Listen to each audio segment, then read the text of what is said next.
Hi guys, welcome back to Flora Fun and Food. My name is Lauren and today I'm at my brother's house with my brother Austin and his fiance Sydney. And she is going to show us how she makes caprese salad and crostinis using some of her homegrown tomatoes and basil, and I'll give you a shot of their really cute garden here in just a second. So let's show you how she makes it. So since these are homegrown, they have not been washed yet, so I just give mine a quick little rinse here in the sink. And I pull any tops off that I see. Say hi to Austin peeling garlic for me. Okay, those look good. And these are fairly small, so I always just have mine as best as I can. Having a really sharp knife helps with this too, to get through the skin. All right, our tomatoes are all halved and done. Can't beat homegrown tomatoes. Now Austin comes in and chops up the onion and the garlic for me because they're sticky and I have a weird thing with my hands about it. So I'm going to cut up a quarter of a red onion and 2 cloves of garlic. They're both going to be finely diced or minced, however you want to do it, but we like the smaller the better.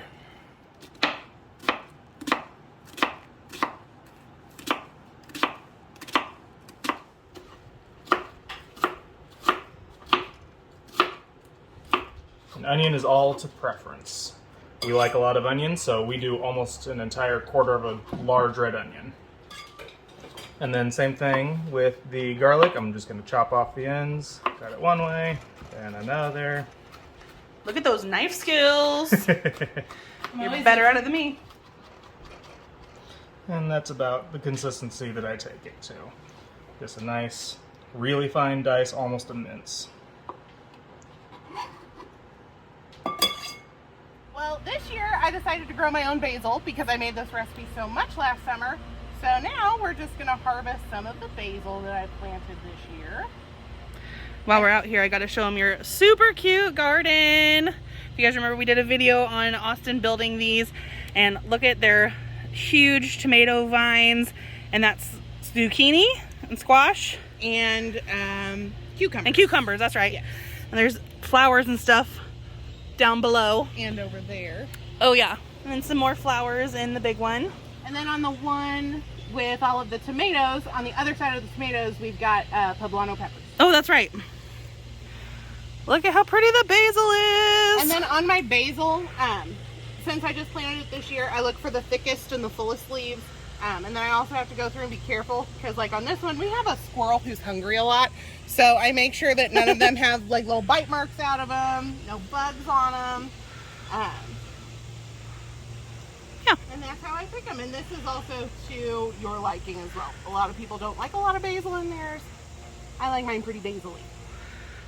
And is this garlic or onions? This is green onions. Green onions. And we would have done our homegrown garlic, but our garlic is down there and we're waiting for the spring. And then this is just sliced mozzarella cheese. It's what I had in the fridge. Typically I use mozzarella pearls, but like I said, this is what I had on hand. I usually use this for sandwiches. And I'm probably, I will probably use half a log today. Let's see what that looks like. I'll just chop it up. It'll taste the exact same as the pearls.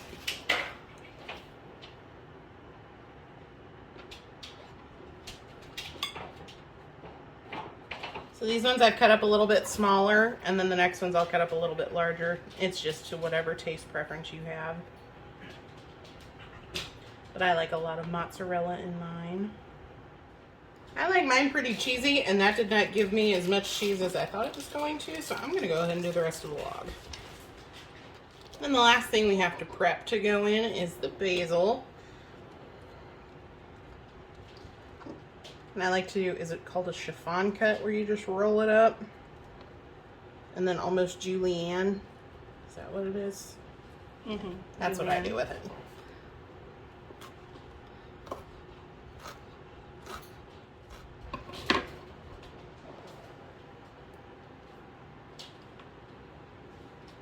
Oh, it smells so fresh. I love basil. Luckily it is. Because I have frozen basil in here in case I want to make this in the fall or the winter. Oh. I'm not looking forward to using that stuff. Yeah, it's a little but I more have it watery. just in case. So now I add just a little bit of extra virgin olive oil to mine. Just kind of makes everything mix a little bit easier. And then this is Austin's favorite part, the balsamic vinegar. Mine too. So I saturate this, and then typically that's still not enough. You can add as little or as much of this as you want. We'll see what that looks like. And then since it is a tomato base, I salt it pretty good. But I've also oversalted it before, so be careful. And then Austin also loves pepper, so I make sure to give it a good shake. And then sometimes if I'm feeling fancy, I'll throw in garlic powder and onion powder as well. But today we're just gonna do this. It's even better the second day because it's had time to sit and marinate. I can eat on it all week long.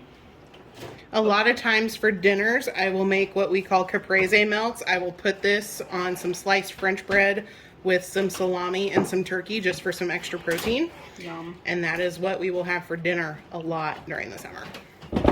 And now we're gonna put this in the fridge so it'll marinate for a little bit while we make crostinis, and we will have Lauren and Austin give it a try. Woohoo! So here you can see the difference. This is freshly made and this has been marinating for a couple of days.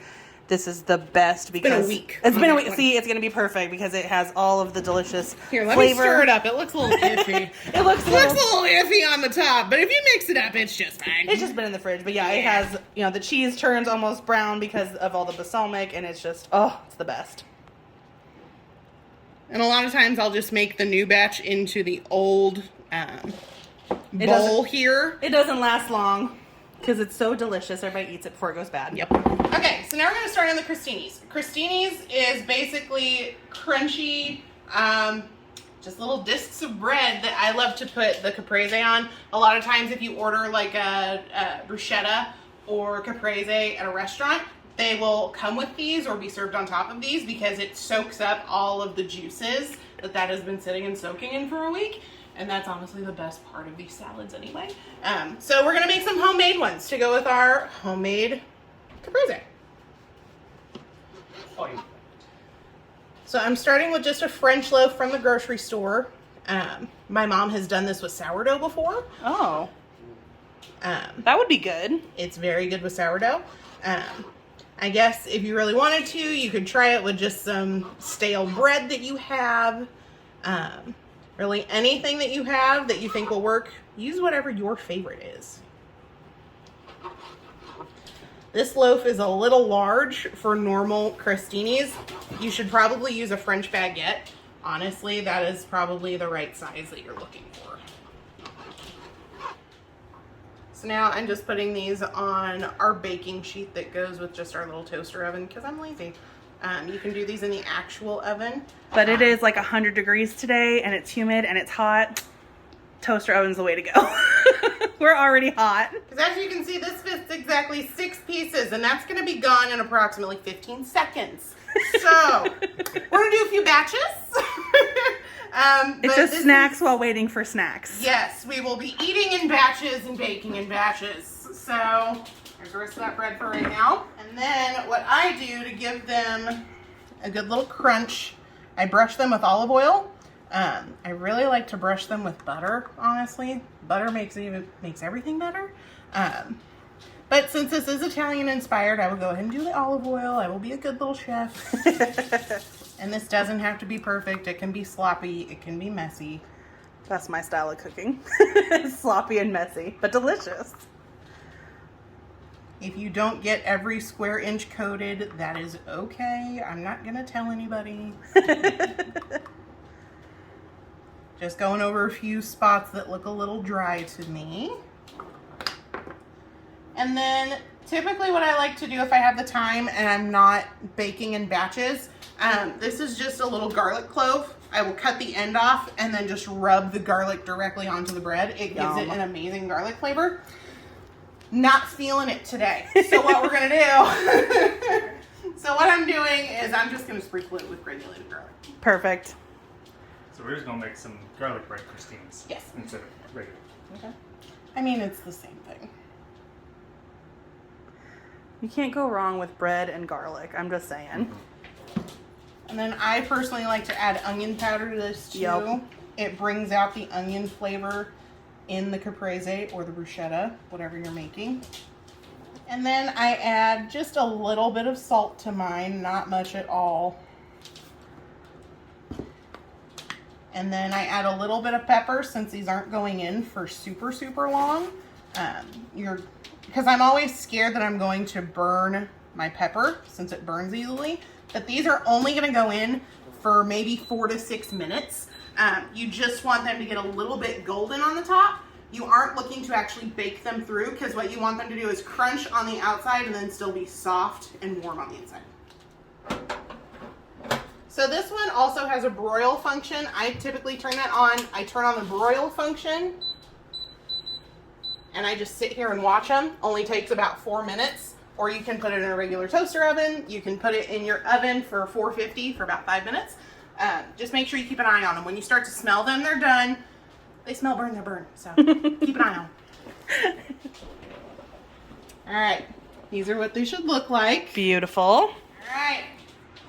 Doing a taste test. A taste test. And we're using the really marinated one from like a week ago because it's going to be tastier. It's the same recipe. It'll taste the same. Make sure you get some of the balsamic in there. Oh, yeah. And then can I share with your followers how I like to eat mine? Yes. Okay. So you drizzle that on, right? In the store, they have balsamic reduction ready to go. Extra hit of balsamic. I like it. And it's a little since sweet. it's a reduction, Okay. it's sweeter. So it brings out all that balsamic vinegariness. Time for our taste test! Oh my god. A plus. I could eat this every day. This is a winner. This would be so good with like pasta, as a snack, as an appetizer, and it took like 10 minutes to whip together.